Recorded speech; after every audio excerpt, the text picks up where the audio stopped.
அனைவருக்கும் வணக்கம். இந்த வீடியோவில் என்ன பார்க்க போனால் மெட்ராஸ் ஹைகோர்ட் எக்ஸாம் கீழமை நீதிமன்றங்களில் பார்த்தீங்கன்னா மாவட்டந்தோறும் நமக்கு ஆஃபீஸ் அசிஸ்டன்ட், வாட்ச்மேன், சாண்டர் ஒர்க்கு, கிளீனிங் ஒர்க்குன்னு சொல்லி கார்டனர்னு சொல்லி நிறைய விதமான போஸ்ட்டுக்கு வந்து நமக்கு கால் பண்ணியிருந்தாங்க 2024. ஸோ ரொம்ப டிலே பண்ணி எக்ஸாம் வச்சாங்க. ரொம்ப டிலே பண்ணி இப்போ ப்ராக்டிக்கல் எக்ஸாம் வந்து போயிட்டுருக்கு. அதாவது ஸ்கில் டெஸ்ட் வந்து நடந்துகிட்ருக்கு.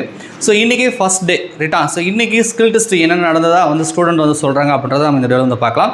ஸோ அதை பார்க்கறதுக்கு முன்னாடி ஒரு சின்ன கிளாரிஃபிகேஷன் வந்து கொடுத்துறேன். என்ன அப்படின்னா, ஸோ இதுக்கு முன்னாடி இருந்த வருடங்களில் மாதிரி இந்த வருடம் கிடையாது. என்ன அப்படின்னு பார்த்தீங்க அப்படின்னா, மாணவர்கள் அது ஸ்டூடெண்ட் வந்து அந்த ஸ்கில் டெஸ்ட் என்ன நடந்தது அப்படின்றத வெளிப்படையாக வந்து சொல்ல மாட்டுறாங்க ரைட்டா. ஸோ அதுக்கு என்ன காரணம் அப்படின்றது உங்களுக்கே தெரியும். ஸோ இன்றைக்கி ஃபஸ்ட் டேன்றதுனால மேபி உங்களுக்கு வந்து சொன்னாங்க அப்படின்னா அடுத்த நாள் வரக்கூடியவங்க நீங்கள் ப்ராக்டிஸ் பண்ணிட்டு போயிடுவீங்க, நீங்கள் வந்து பாஸ் பண்ணிடுவீங்க, அவங்க ஃபெயில் ஆகிடுவீங்கன்னு ஒரு விதமான பயத்தில் இருக்கிறதுனால தான் சொல்ல மாட்டாங்க. ஸோ நமக்கே டீட்டெயில் கொடுத்தவங்களாம் வந்து அந்தளவுக்கு தெளிவாக சொல்லலை. பட் இருந்தாலும் யூடியூப் கமெண்டில், டெலகிராமில், அதுக்கப்புறம் வாட்ஸ்அப் வாய்ஸில் கடையும் கொடுத்து அனுப்பியிருந்தாரு. ஸோ அதெல்லாம் கம்பேர் பண்ணி இன்றைக்கி என்ன நடந்ததுன்னு நான் சொல்கிறேன். ஃபஸ்ட்டு ஒரு விஷயம் புரிஞ்சுக்கோங்க. நீங்கள் ஸ்கில் டெஸ்ட் என்ன நடந்ததுன்னு சொன்னீங்கன்னா உடனடியாக வந்து எல்லாருமே அடுத்த நாள் வந்து பாஸ் பண்ணிடுவாங்க அப்படின்னு கிடையாது. இது வந்து ரிட்டன் எக்ஸாமினேஷன் கிடையாது. அதே கொஸ்டின் வரப்போகிறது கிடையாது. இது வந்து ஸ்கில் டெஸ்ட் தான். நம்ம என்ன தான் சொன்னாலும் அந்த இடத்துல அவங்க வந்து எப்படி பண்ணுறாங்க, ஏது பண்ணுறாங்கன்றதை பொறுத்து ஒன்று மாறுபடும். இன்னொன்று என்னென்னா, அது மார்க் அவங்க என்ன போடுறாங்கன்னா, நம்ம இதுக்கு முன்னாடி ப்ராக்டிக்கல் எக்ஸாம்லாம் நீங்கள் உங்களுக்கு தெரியும், நான் நல்லா செஞ்சுட்டு வந்தேன் சார், மார்க் வந்து கம்மியாக போட்டான்னு சொல்லுவாங்க. இல்லை ஏதோ சுமாராக செஞ்சுட்டு வந்திருப்பாங்க, அவங்களுக்கு மார்க் அதிகமாக போட்டான்னு. ஸோ ரிட்டன் எக்ஸாமினேஷன் மட்டும்தான் OMR மெத்தடில் நம்ம சொன்னால் அந்த கொஸ்டினுக்கு ஷேர் பண்ணால் மார்க் கிடைக்கும். ஸ்கில் டெஸ்ட்டை பொறுத்த வரைக்கும் அவங்க போடுறது தான் மார்க்கு. ஸோ நீங்கள் சொல்கிறதுனால வந்து உங்கள் வந்து ஜாப் பறி போயிடும் அப்படின்லாம் வந்து சொல்ல முடியாது. அவங்க வந்து இது பண்ணிடுவாங்க. அதே மாதிரி கீழமை நீதிமன்றங்கள் அந்தந்த டிஸ்ட்ரிக்ட் தான் போட்டி, அந்தந்த கம்யூனிட்டி டிஸ்ட்ரிக்ட், அந்தந்த கம்யூனிட்டிக்கு போட்டி, அந்தந்த போஸ்ட்டுக்கு போட்டி. இது காமனாக இருக்குது. ஒருத்தரே 4-5 போஸ்ட்டுக்கெலாம் அப்ளை பண்ணியிருக்கீங்க. ஸோ யார் இப்போ கூப்பிடும்போது மாவட்டமாக ஒவ்வொரு டிஸ்ட்ரிக்டாக வந்து கூப்பிட கிடையாது, எல்லாம் கலந்து தான் போயிட்டுருக்கீங்க ரைட்டா. ஸோ அப்படி இருக்கும்போது போட்டி என்பது பொதுவாக இருக்குது. அதனால் வந்து நீங்கள் பயப்பட வேண்டியதில்லை. நம்ம ஸ்கில் டெஸ்ட் என்ன நடந்துச்சுன்னு சொன்னோம்னா உடனே வந்து அடுத்த நாள் அதுக்கடுத்த நாள் போகிறவங்களாம் பாஸ் பண்ணிடுவாங்க, நம்ம ஃபெயில் ஆகிடுவோம் அப்படின்னு நினைக்க வேண்டாம். ஸோ உங்களுக்கு சொல்லணும்னு தோணுச்சுன்னா சொல்லுங்கள், இல்லைனா ஒன்றும் ப்ராப்ளம். உங்களுடைய பார்வையில் அது சரிதான். ஏன்னா எல்லாருக்குமே வந்து கவர்மெண்ட் ஜாப் நமக்கு கிடைக்கணும் அப்படின்னு தான் நினைப்பி ஆசைப்படுவீங்க. அதை தப்புன்னு சொல்ல வரல. பட் நாங்கள் ஒரு யூடியூப் சேனல் வச்சுருக்கோம், அகாடமி நாங்கள் வச்சுருக்கோம் அப்படின்னா சார் நாங்கள் பொதுவாக தான் இருக்க முடியும், எங்களையும் வந்து செல்ஃபிஷாக இருக்கணும், நீங்கள் சொல்லக்கூடாது அப்படின்னு சொல்கிறதெல்லாம் வந்து சரியில்லாத ஒரு மெத்தட் ரைட்டா. அப்படிலாம் சொல்லக்கூடாது. நாங்கள் எல்லாரையும் ஒரே மாதிரி தான் பார்ப்போம். எல்லாருமே நமக்கு வந்து ஸ்டூடெண்ட் தான் ரைட்டா. ஸோ சொல்கிறதுனால ஒன்றும் பெருசாக நடந்துட போகிறது கிடையாது. அவங்க பாஸ் பண்ணிடுவாங்க, அப்படியே ஃபுல் மார்க் எடுத்துருவாங்கலாம் கிடையாது. ஸோ மார்க்லாம் ரொம்ப கம்மி போட்டதாகவும் தகவல் கிடைச்சிருக்கு ரைட்டா. ஸோ 10க்கு 5, 4, 3, 2லாம் போட்டதாகவும் வந்து சொல்கிறாங்க. ஸோ நீங்கள் வந்து என்ன தான் தெரிஞ்சுட்டு போனாலும் இது வந்து சில நேரத்தில் ஒரு சமையல் குக்கிங் சார்ந்த விஷயங்கள்லாம் பார்த்தீங்கன்னா சில பேர் அடுப்பாண்டே கிச்சனுக்கே போயிருக்க மாட்டீங்க. அப்போ என்ன எதுனே தெரியாது. அதெல்லாம் வந்து ஹேண்டில் பண்ணுறது ரொம்ப கஷ்டம் ரைட்டா. ஸோ ஒரு நாள் ப்ராக்டிஸ் பண்ணிலாம் போய் செய்ய முடியாது. அது இல்லாமல் வந்து எல்லா டாஸ்க்கும் வந்து அதுக்கு அடுத்த நாள் அப்படியே வரணும்னு சொல்ல முடியாது. மாற்றி மாற்றி கொடுக்கலாம். ஓகேங்களா. ஸோ அதனால் பயப்படாதீங்க. நான் எனக்கு கிடைச்ச இன்ஃபர்மேஷனை உங்களுக்கு நான் ஷேர் பண்ணுறேன். இதே வரணும்னு சொல்ல முடியாது, இதே வந்தாலும் நம்ம ஒன்றும் சொல்கிறதுக்கு இல்லை. இருந்தாலும் தெரிஞ்சுக்கோங்க, ஜஸ்ட் ஒரு இன்ஃபர்மேஷன் அவ்வளோதான் ரைட்டா. ஒரு பிக்சர் பார்த்துருப்பீங்க. அந்த பிக்சர் நான் காலையிலேயே டெலகிராமில் போட்டிருப்பேன். மொத்தம் 3 டாஸ்க்கு சொல்லியிருந்தாங்க இல்லையா. ஃபஸ்ட்டு டாஸ்க் வந்து குக்கிங் ரைட்டா. அதில் நிறைய கேட்டகரி இருக்கும் போல் அது நமக்கு தெளிவாக தெரியல.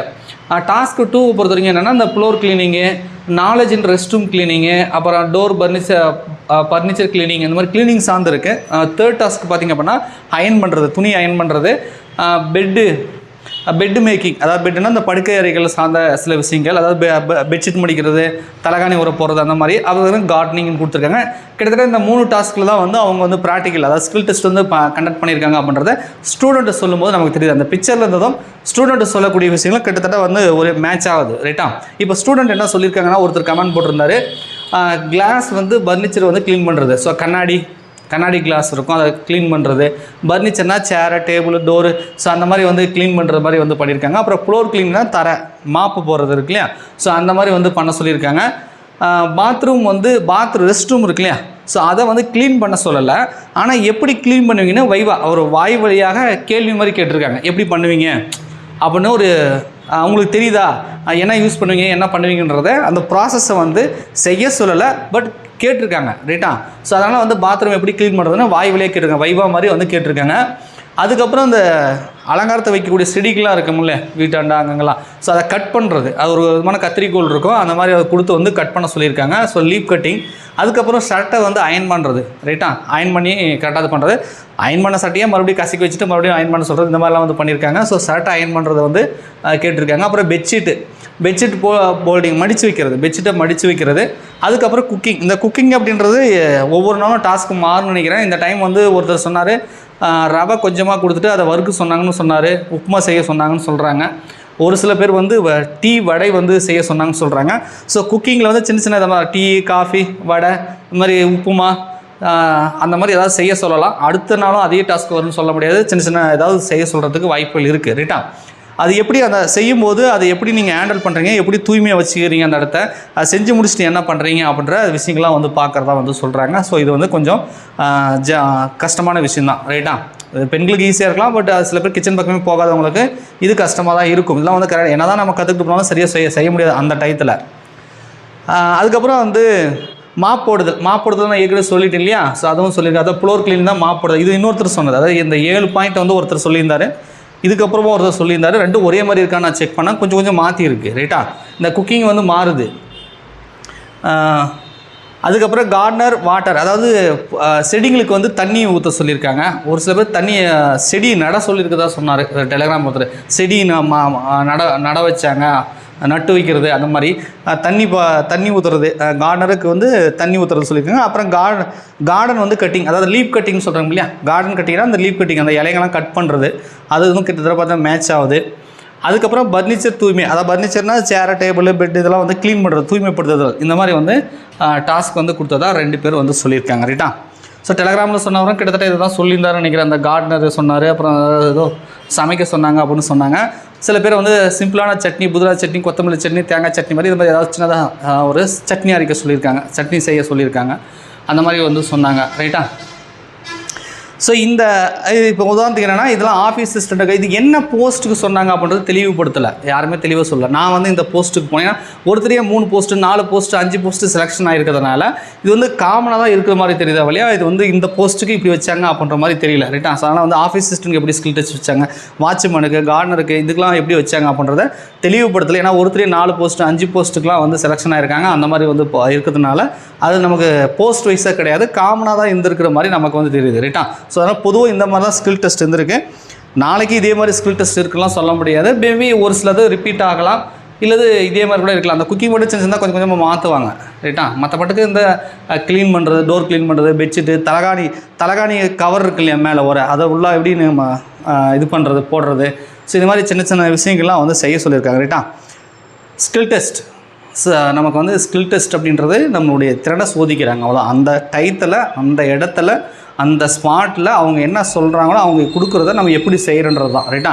அது என்ன தான் நம்ம சரியாக செஞ்சாலும் அவங்க நம்மளை பார்த்துட்டு மார்க் வந்து அவங்களா நோட் பண்ணுறது தான். ரைட்டா? ஸோ அது எந்த அளவுக்கு நோட் பண்ணுறாங்க அப்படின்றது நம்ம சரியாக சொல்ல முடியாது.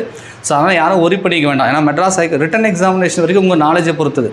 இதுக்கப்புறம் ப்ராக்டிக்கல் எக்ஸாம் இன்டர்வியூலாம் வந்து அதெல்லாம் வந்து என்ன சொல்கிறதுனா ஒரு லக்கு மாதிரி தான். அதெல்லாம் மெட்ராஸ் ஹைகோர்ட் ரிசல்ட்டை பொறுத்த வரைக்கும் லக்கு மாதிரி தான். பட் இருந்தாலும் உங்களால் முடிஞ்சளவுக்கு எஃபர்ட் போடுங்க. ரைட்டா? மற்ற இன்டர்வியூ கூட பார்த்திங்கன்னா நமக்கு வந்து சரியான கேட்ட கேள்விக்கு பதில் சொல்லிட்டு வந்தது சார், ஆனால் வந்து எனக்கு ஃபெயில் பண்ணிட்டாங்கன்னு சொன்னதெல்லாம் லாஸ்ட் இயரில் அது மாதிரி நடந்திருக்கு. ஸோ அதனால் வந்து ப்ராக்டிக்கல் எக்ஸாம் இன்டர்வியூலாம் வந்து நம்ம கையில் எதுவுமே கிடையாது. நீ தெரிஞ்சுட்டு போனாலும் சரி, தெரியாமல் போனாலும் சரி. ரைட்டா? அந்த இடத்துல என்ன செய்ய சொல்கிறாங்களோ அந்த இடத்துல ஏதோ ஒன்று செய்ய போகிறோம், அவங்க ஏதோ ஒரு மார்க்கை கொடுக்க தான் போகிறாங்க, அதை வந்து ஆட் பண்ணி நமக்கு டோட்டலாக வரதான் போகுது. ரைட்டா? ஸோ அதனால் ஒரி பண்ணிக்க வேண்டாம். முடிஞ்ச அளவுக்கு வந்து என்ன நடந்துச்சுன்னு இன்ஃபர்மேஷனை தெரிஞ்சுக்குவாங்க. ஸோ நீங்கள் அதை தெரிஞ்சுட்டு வந்து கொஞ்சம் ஃபஸ்ட் டே இருந்தாலும் சரி, லாஸ்ட் டே இருந்தாலும் சரி, மிடில் இருந்தாலும் சரி, எதுவுமே பதட்டப்படாமல் பயப்படாமல் செஞ்சுட்டு வாங்க. அவ்வளோதான் விஷயமாகவே. மற்றப்பட்டுக்கு இதெல்லாம் வீட்டில் இருக்கிறவங்க, வீட்டு வேலை செய்கிறவங்களாம் இதெல்லாம் ஏற்கனவே செஞ்சுருப்பீங்க. லேடிஸாக இருந்தால், ஜென்ஸாக கூட ஒரு சில பேர் வந்து எல்லாம் செஞ்சுருக்கிறதுக்கு வாய்ப்புகள் இருக்குது. இதெல்லாம் ஒரு பெரிய விஷயம் கிடையாது. ரைட்டா? பட் இருந்தாலும் வந்து குரூப் 4 படிக்கிறீங்க, டிஎன்பிசிக்கு படிக்கிறீங்க, இந்த மாதிரி வீட்டு வேலைலாம் செய்யாமல் ஜஸ்ட்டு கிச்சன் பக்கமே போகாமல் இந்த மாதிரியான சில வீட்டு வேலைகள்லாம் செய்யாமல் இருக்கிறவங்களுக்கு இதெல்லாம் புதுசாக தெரியும். ரைட்டா? இதெல்லாம் வந்து புதுசாக செய்யணும். டக்குன்னு இதெல்லாம் செய்ய சொன்னாங்கன்னா செய்ய வராது. ரைட்டா?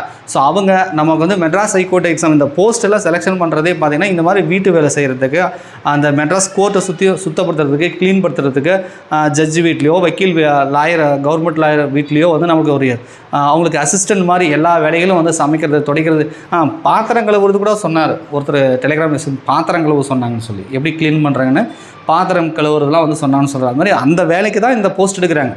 இது வந்து கிளர்க் போஸ்ட்டு கிடையாது. நீங்கள் டேபிள் போட்டு ரெக்கார்டில் உட்காந்து எழுதுகிற மாதிரி கிளர்க் போஸ்ட்டு கிடையாது. ரைட்டா?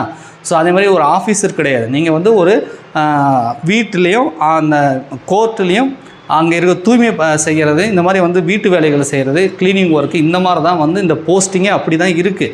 அதுதான் நீங்கள் வந்து செய்ய போகிறீங்க ரைட்டா. சார் இந்த வேலையெல்லாம் நான் செய்ய மாட்டேன் சார், இந்த வேலையெல்லாம் நான் வந்து செய்ய மாட்டேன் அப்படின்னா நீங்கள் தாராளமாக ப்ராக்டிக்கல் எக்ஸாமுக்கே போக தேவையில்லை. நீங்கள் குரூப் 4க்கோ குரூப் 2க்கோ படிக்கலாம். பட் இந்த வீட்டு வேலைகளை நான் செய்வேன், எனக்கு இந்த ஜாப் கிடைச்சா கூட போதும், நான் இந்த வேலையெல்லாம் அக்செப்டட் தான், நான் இது கிடைச்சா கூட போதும், என் குடும்பத்தை காப்பாற்றிக்கும் அப்படின்றவங்க ப்ராக்டிக்கல் போங்க, இதை செய்யுங்க.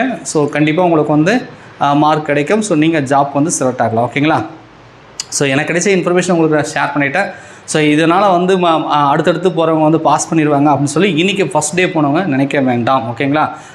நீங்கள் வந்து இப்போ இன்றைக்கி ஃபஸ்ட் டே போனதுனால உங்களுக்கு வந்து ஃபுல் மார்க் போட்டாங்க, இல்லை கம்மி மார்க் போட்டாங்க, அடுத்த டே அவங்கள போனவங்க ஃபுல் மார்க் கம்மி மார்க் போட்டாங்க அப்படின்றதெல்லாம் கிடையாது. ஸோ எனக்கு பொறுத்த வரைக்கும் வந்து நிறைய பேருக்கு வந்து கொஞ்சம் மார்க் வந்து கம்மி பண்ணி தான் போட்டிருக்காங்க. ஸோ அது ஒவ்வொருத்தருக்கும் ஒவ்வொரு விதமாக தான் போடுவாங்க ரைட்டா. ஸோ அதனால் வந்து நீங்கள் இந்த மாதிரி வந்து சொல்கிறதுனால வந்து நம்ம ஜாப் பறி போயிடும் அப்படின்னு நினைக்கவே வேண்டாம். ஓகேங்களா. இது வந்து ரிட்டன் எக்ஸாமினேஷன் கிடையாது, ஜஸ்ட் ஒரு ஸ்கில் டெஸ்ட்டு தான். ஓகேங்களா. நன்றி, வணக்கம்.